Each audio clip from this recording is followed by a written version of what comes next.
Hello, neighbors. Today, so I got a question on how do I research stuff and develop coins, find picks and stuff like that. So let me show you. We'll just kind of look at one way. There's a bunch of different ways, and I'm just going to show you one easy way to get started kind of digging some stuff out. So the first thing, I just go to CoinMarketCap, and then you just look at gainers and losers, and then go find something that has 24-hour movement right here. Not too exciting. And then you got these two are right here. See, so 2.6 million in 24 hours. That's low cap, not bad.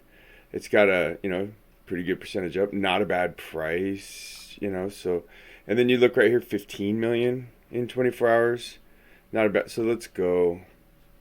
We'll check out this Acoconut, right? And it's ranked 2457 on CoinMarketCap, $5.30. And we look over here and we see that it's got a low total supply. That's a plus. And then we don't see a market cap. We don't see a lot of information up here. But we do look down here and see that it's been around since last fall. And it had a little bit of, excitement. But now it's getting into the J curve. Do you see right here how we're starting a J curve? So that's encouraging. And then we come in and we look at see what they do. And they talk about ACBTC as a composite asset backed by a basket of ERC20 BTC. The ACBTC ecosystem integrates native BTC and ERC20 BTC with swap, lending, and yield generation applications into one highly secure, efficient, and usable standard. So it looks like they're trying to, wrap some Bitcoin and Ethereum so they can work frictionless, right? There we go. Enabling frictionless liquidity in a decentralized economy. Building blockchain agnostic solutions to mitigate frictions incurred during the movement of liquidity between decentralized assets. And here's where they were talking about the ACBTC launch. Coming soon, BTC Plus. And then Acoconut DAO. Movement of liquidity. It's entrenched with user frictions largely impacting capital efficiency and usability. So this one, it seems to, it's starting to, it's interesting. It's not, I haven't dumped it yet. And then we keep looking down here and we see we got Loopring, Band, Dodo. I think Dodo's Chinese. Big population of Chinese users. And we come over here and we'll look at CoinGecko next, right? So let's take this a little farther and see what they have to say. And they have this Acoconut. So they had it ranked at 2457. CoinGecko ranks it at 765. Here's our contract address. We can see over here they say they got 21 million. Well, no. Over here they said 420,000. So you see where it can be hard to tell what's actually going down. Fully diluted value, market cap 10 million, total trading volume 6.6 million for Acoconut. But over here we see Coconut AC, same thing.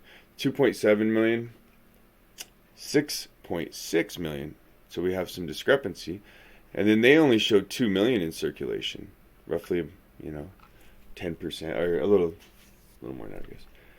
But we see they're up 600, 250, 270, 200, 2.5. We look at their max. Same thing. We kind of see a sketchy looking J curve. You can see that it's on Uniswap, where the most, and then MXC, where your most liquidity is, but there's buyout. So there's more, and it's on Loopring. So I would, I don't know. That's all I know about this one. I literally I wanted to be, as in the moment as possible. And then the next one was Pibble. And I tried to pick ones that I don't know anything about. And Pibble is PIB, $47.7 million market cap, $78 million diluted, 15 million 24 hours. And we look, and it looks like there's 30 billion. Again, we kind of see this, we're in the bottom, hopefully, of a J curve. We'll talk about a J curve in a little bit. And then you come down, and it says, top exchange for trading Pibble are currently these. Pibble describes itself as a blockchain-based image cryptocurrency. That's interesting. It aims to bring image creators and customers together so as to compensate them for work they create, use, and enjoy. Interesting topic, but we see it's not, for the US, doesn't seem very interesting because I don't think we use much of any of this, have access to any of it. So then we come here and we look at Pibble,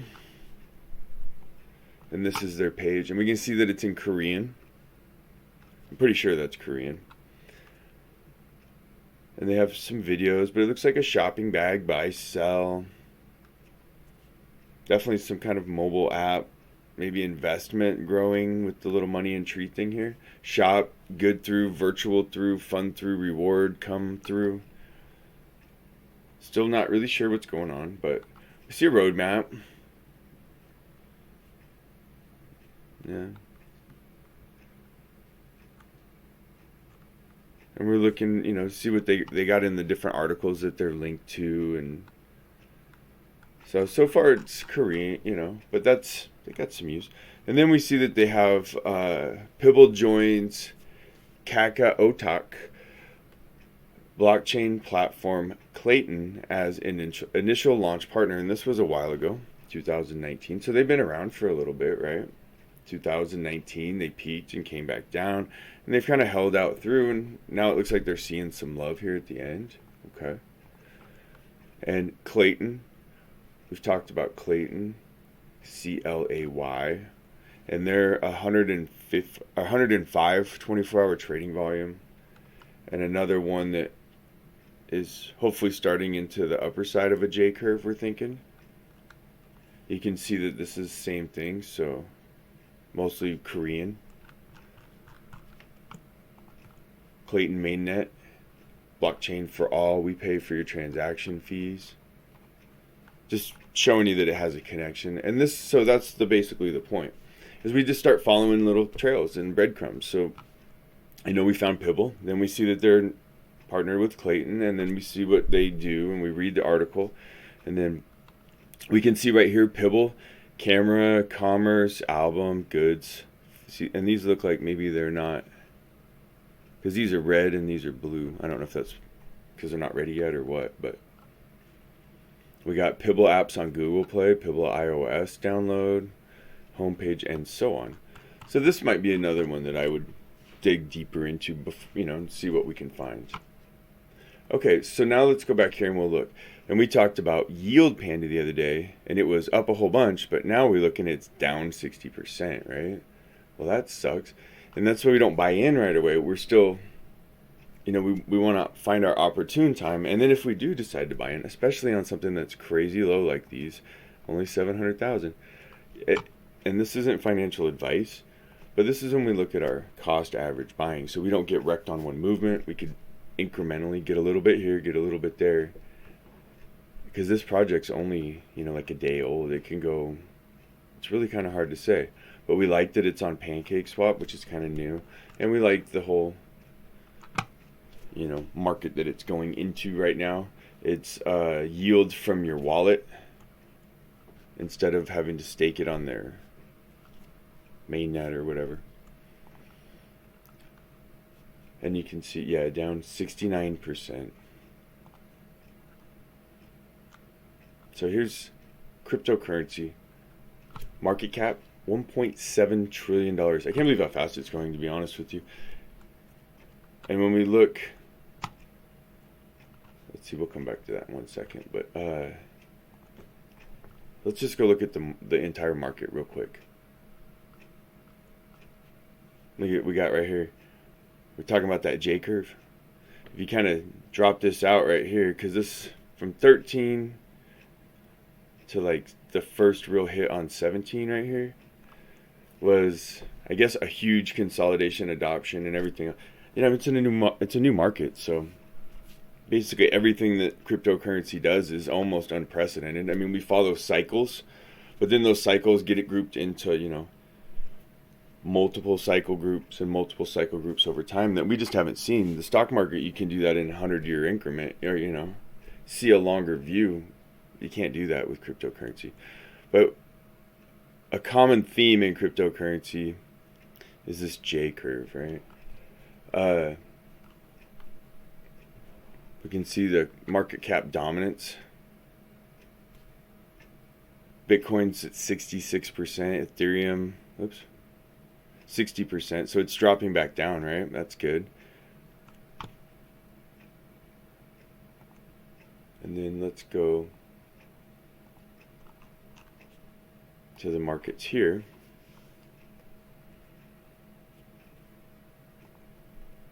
And we'll go by market cap. And we can see Bitcoin is, man, trucking. And so when you think it can't go wrong, man, and you feel like, man, I want to dump it all in. I want to leverage out. It's going to keep going. That's usually the point you're about to get wrecked, and you just don't know it. Not financial advice, and maybe you will make it, but always, let's look at Bitcoin just for like a half. Oh, it's right here, actually. So here's the J curve. And here's a good article. I'll link this below. What is a J curve? A J curve is a chart where the line plotted falls at the beginning and rises gradually to a point higher than the starting point. And you can read through if you want.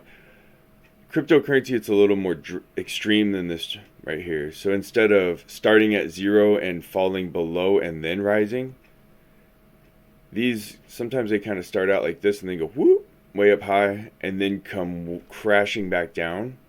And then they start the J curve, if that makes sense. And this may not be as dramatic down. It may just be a long period of consolidation or a slow decline, consolidation and a slow incline, and then a jump for the J curve. But the concept is still the same. We see Bitcoin. If we take this out, it has the same, it went up. This is pretty much the classic. And then down. And we see hope, but never the all-time high in the beginning. So you kind of get this FUD all through here. And then right here, you think, oh, we're coming out. Oh, no, we're not. And then people get discouraged. And then you get a big drop. And you're like, damn, this thing sucks. And people start selling out. And then next thing you know, to the moon, Alice. And it's identifying all of this along the way. So when you're up here, you don't get wrecked right here, get out, and then miss out on this over here. And that's why, like with Yield Panda, we don't buy all in the beginning, because we're basically buying in, at this hype right here. And if you do that, just consider that you may see the total value go down, but it's not realized until you cash it out. When you cash it out, then that's it, man. You lost the money. But when it's just a number and it goes down, you didn't really lose it. It's just not worth as much right now. And if you see value long term and you hold it, like Bitcoin, I think more people are upset that they've sold their Bitcoin than they have that they bought their Bitcoin. So if you ask these, and then it depends on when you asked them. If you ask these people when they bought their Bitcoin here, how they like it here, they're probably not happy. But if you ask them now, the ones that held out from here to here, and they're wiping their brow going, woo, we made it. And they're Bitcoin fans forever. You follow? It's perspective.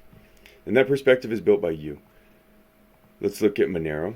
We can see the big jump, and we're down.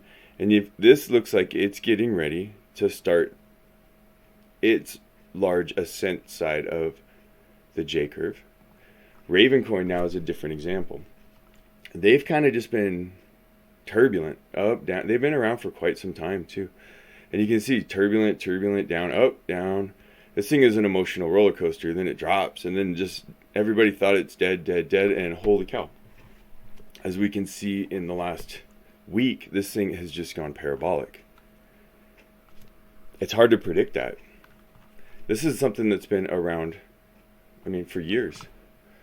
We look at Digibyte.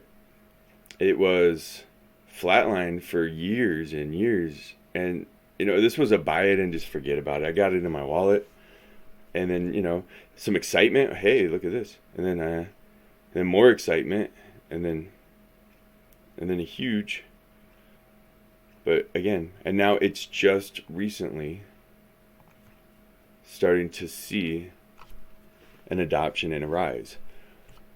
So it's not like there's one pattern or one thing that you're looking for when you're digging. So let's go over here and we can go to markets on CoinGecko.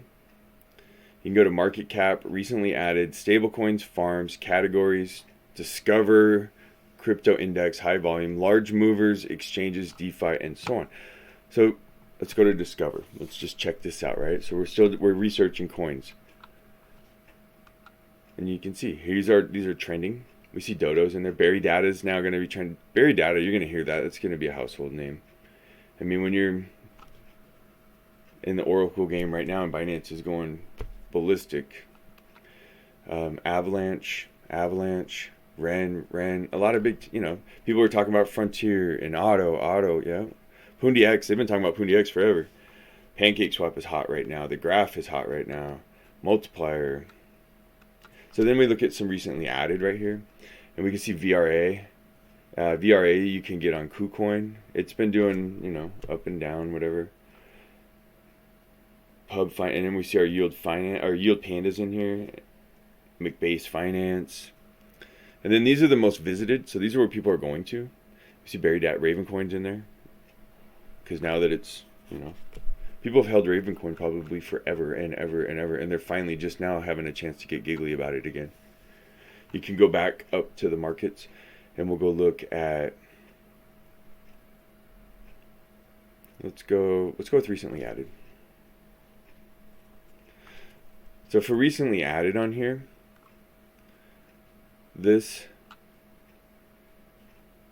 we're doing the same thing. We want to see like a good volume and a good market cap. So here we go. Pangolin.